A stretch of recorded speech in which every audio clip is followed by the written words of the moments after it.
Hey, brandpreneurs. Okay, on this week's how-to, we're still in our Rock Our Networking series, but we're talking about how to master the room. Now, if you have been around the Brandpreneur campus, you know about NERI, Neuro-Emotional Relationship Intelligence, which already will begin to help you master any room because it helps you master you and how you're coming across. But let's just talk about this in general. Let's talk about this with impression management and neurohuman branding in mind. Let's talk about how you can come across. When it comes to mastering any room, you got to master yourself first. Foundations of impression management right then and there.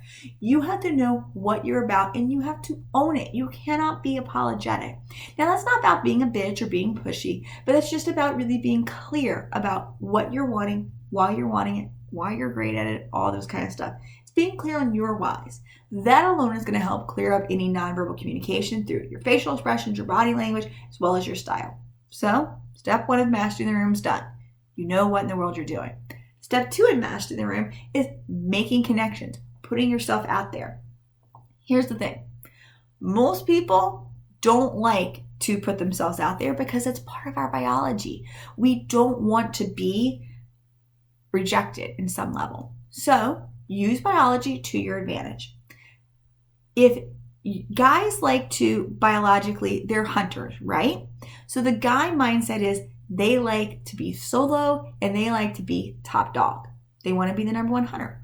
Girls, on the other hand, are hardwired more for community because 20,000 years ago, last time our brains evolved, we would get kicked out of the tribe instantly and be sold off into another tribe. So we had to make friends fast. We had to know good resources and be able to share our good resources with people. So we have 2 fundamental distinctive differences there. Guys want exclusivity, girls want inclusivity.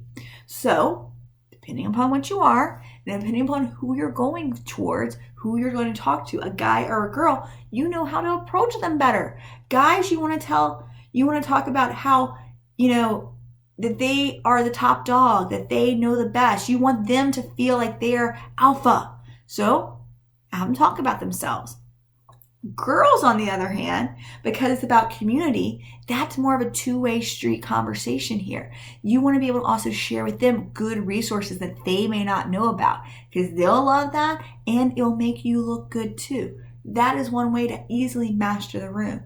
Lastly, and more importantly, really use your position in the room to your advantage. We all have social stories about who, like head of the table. Head of the table is the leader of the table. So make sure that you either put yourself at the head of the table if you want to be perceived as the leader, or right next to the head of the table as if you're the supporter to the head of the table. Use those types of social stories to your advantage and remove any blockages between you and your audience. Truly confident people who truly master the room, they don't have things in front of them. They have open, strong communication. So that means remove the papers, remove the notepads, remove the purses, put all of that down. And when sitting at a table, make sure that there's not like flower arrangements sitting right in front of you, blocking you from the other person. Mastering the room is not just about mastering yourself, but it's about mastering really the experience of the actual space to your relational advantage, to the advantage of the person that you're trying to create the connection with. That's what mastering the room is about. It's not about being the loudest, the noisiest, or the most brazen. It's about really knowing you and knowing how you can use your space to your advantage.